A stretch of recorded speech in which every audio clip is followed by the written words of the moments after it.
¿Qué tal, hermanos? Muy buenos días. Bendecido sábado. Hoy es sábado 24 de enero del 2026. Prácticamente a una semana de que concluya el primer mes de este 2026. Se ha pasado el tiempo rápido, decimos volando, pero bueno, gracias a Dios que podemos aprovecharlo como en esta ocasión, uniéndonos a través de este conducto para juntos orar, juntos leer la palabra del Señor, juntos meditar en ella en donde se encuentre, sea en la casa, en el auto, en el taller, en la oficina. Le enviamos un cordial saludo, deseando que este sea un día muy bendecido por parte de Dios para usted y sus seres queridos. Vamos a orar, vamos a poner este tiempo en las manos del Señor. Gracias, Padre bendito, porque nos estás dando un día más y también, Señor, nuevamente la bendición, la oportunidad de congregarnos en tu nombre. Lo hacemos, Señor, desde diferentes puntos de la ciudad, del país, incluso más allá incluso de este precioso país que nos has dado, Señor. Hay hermanos que nos acompañan en Centroamérica y también en el norte, en los Estados Unidos. Señor, gracias por todas estas familias, estos hermanos que, Señor, comparten o compartimos una misma fe, un mismo amor a ti, Señor. A pesar de la distancia, estamos unidos por ti. Y así, Señor, queremos ser bendecidos también con la dirección tuya al momento de acercarnos en este tiempo a tu preciosa palabra. Gracias, Señor, en Cristo Jesús. Amén. Palabra de esperanza. Bueno, el domingo anterior ya hemos recordado a lo largo de la semana, se ha enfatizado sobre la importancia de la unidad en Cristo o que en Cristo tenemos. Y esa unión, esa unidad tiene un punto de partida. El hecho de que usted y yo, aunque en diferentes momentos, en diferentes circunstancias, reconocimos que estábamos perdidos sin Cristo, perdidos en nuestros pecados, condenados al infierno por lo mismo. No solamente fue ese momento en usted y en mí de reconocerlo, sino también hubo un arrepentimiento de esto y una profesión de fe por parte de nuestro corazón, de nuestros labios, en la obra salvífica de Cristo. Ese es el punto de partida de esta unión eterna, de esta unión inquebrantable. No decimos perfecta en este proceso en el que estamos en la tierra, pero sí es una unión perfecta en el sentido de que la ha establecido Dios y con un propósito que se ha de cumplir a la perfección. Bien, por ende, el Señor, en varias partes de su palabra, a usted y a mí nos insta a que reconozcamos, uno, reconozcamos esta unidad en Cristo, dos, contribuyamos a que se fortalezca. En todos hay un nivel de responsabilidad y de oportunidad para hacerlo así, gloria a Dios por ello, y también que entendamos la delicadeza de descuidar esta unidad y peor aún, que actuemos en contra de esta unidad. Pero ¿cómo hemos de hacerlo de una manera más concreta? Esto es el reconocer, el cuidar, el preservar o el fortalecer. ¿Cómo hemos de hacerlo? Bueno, a lo largo de la semana los pastores han estado desarrollando diferentes planteamientos con respaldo bíblico, obviamente, que contribuyen a hacerlo de esta forma, como Dios nos los pide. Y esta es una aportación más, la de este día. En este caso o en esta mañana nosotros vamos a analizar brevemente que para contribuir a esa unidad, fortalecerla, cuidarla, necesitamos tener presente tres dimensiones en el tiempo. Obviamente, el pasado, el presente y el futuro. Esto es, lo que a usted y a un servidor, lo que a nosotros todos en Cristo nos identifica es un mismo pasado. Vamos a hablar de se trata de Efesios capítulo 2, del 1 al 3. Y Él, hablando de Cristo, obviamente, os dio vida a vosotros, a todos nosotros, cuando estabais muertos en vuestros delitos y pecados. ¿Quiénes? Todos. No que ahora que estamos en Cristo, algunos tenemos ese pasado, otros no. Dice la palabra del Señor que todos estábamos muertos en nuestros delitos, en nuestros pecados. Sigo leyendo el versículo 2, dice, en los cuales anduvisteis en otro tiempo, siguiendo, esta es una parte triste y vergonzosa a recordar, pero es importante identificar o tener presente ese elemento de identidad. Tenemos un mismo pasado, todos venimos de lo mismo. Dice, siguiendo la corriente de este mundo, todos lo hacíamos, conforme al príncipe de la potestad del aire, todos, el espíritu que ahora opera en los hijos de desobediencia. Y finalmente el 3 dice, entre los cuales también, y subrayamos, dice, todos nosotros vivimos en otro tiempo. ¿Cómo esto? En los deseos de nuestra carne, haciendo la voluntad de la carne y de los pensamientos. Y éramos por naturaleza hijos de ira, lo mismo que los demás, los mismos que ahora aún le están dando la espalda a la salvación que es en Cristo Jesús. Algunos lo harán hasta el último día de su vida, tristemente. Entonces, ahí está, todos tenemos un mismo pasado. Aún hablando de aquellos hermanos en la fe que expresan con gozo y nosotros compartimos ese gozo, provienen de una familia o de una cuna, decimos una cuna cristiana.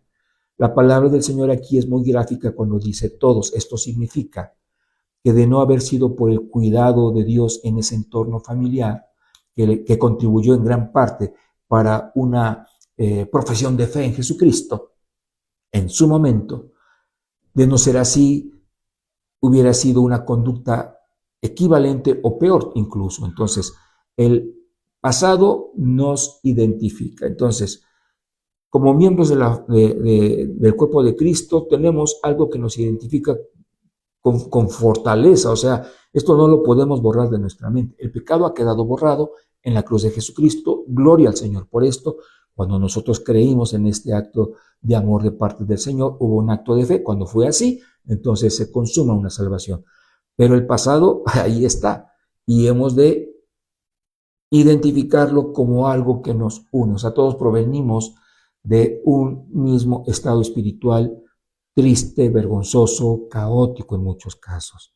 No se trata de recordarlo para recrearse en el pecado, pero sí es importante considerar que todos los que estamos, por decir, en un domingo alabando al Señor por su salvación, todos en mayor o menor medida le dábamos la espalda al Señor. No aceptábamos su salvación. Lo que deseábamos era hacer las cosas a nuestro modo, en diferentes medidas, insisto.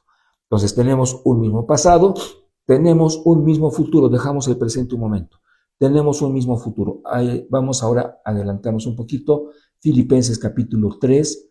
Vamos a leer solamente el versículo 20, hablando de este futuro en común, glorioso, dice, mas nuestra ciudadanía está en los cielos, de donde también esperamos al Salvador, al Señor Jesucristo. Tenemos en común una ciudadanía que hoy no estamos disfrutando, aunque sabemos que pertenecemos a esta, por la fe estamos seguros, hoy no la estamos disfrutando, hoy desarrollamos deberes y experimentamos privilegios por nuestra ciudadanía mexicana, pero dice la palabra del Señor que a usted y a mí nos identifica el que tenemos una misma credencial que dice miembro del reino de los cielos, miembro de la ciudadanía que está en los cielos. Entonces, qué hermoso es considerar que habrá por siempre una interacción entre nosotros. Claro está, y para que esto no le desanime, o no nos desanime, o no le desanime a nadie, será una correlación ya sin ningún vínculo con el pecado. Por ende, ya no habrá ninguna relación con la envidia, con el temor, con el complejo, con la vanagloria. Qué hermosa relación será esta. No la podemos imaginar, créamelo. Podemos intentarlo, pero ya cuando la vivamos será una cosa indescriptible hoy para nosotros, pero que vamos a poder disfrutar en Jesucristo con toda la intensidad del caso. El problema está, entonces, identificamos un pasado, todos venimos de lo mismo. Identificamos un futuro, todos vamos al mismo objetivo. El conflicto está en términos de la unidad, en el presente, en cómo lo vislumbramos, en cómo nos identificamos en él. Y quisiera yo considerar al menos un rubro en esto, el aspecto doctrinal. A pesar de esa, o mejor dicho, aún teniendo un vínculo hablando del pasado, un vínculo hablando del futuro, pareciera que esto no es lo suficientemente fuerte porque en el, digamos, desarrollo cotidiano de la vida cristiana parece ser, al menos en ciertas circunstancias, condiciones, que valen más las diferencias. Y pongo como ejemplo, insisto, en términos doctrinales. Mm, por ejemplo, ¿no?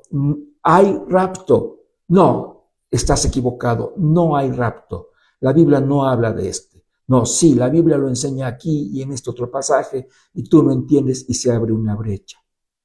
Cuando existe la posibilidad, sin generar un distanciamiento, de que ambos, apoyándose en la Biblia, esta enseñanza les conduzca a vivir en santidad, que es lo importante.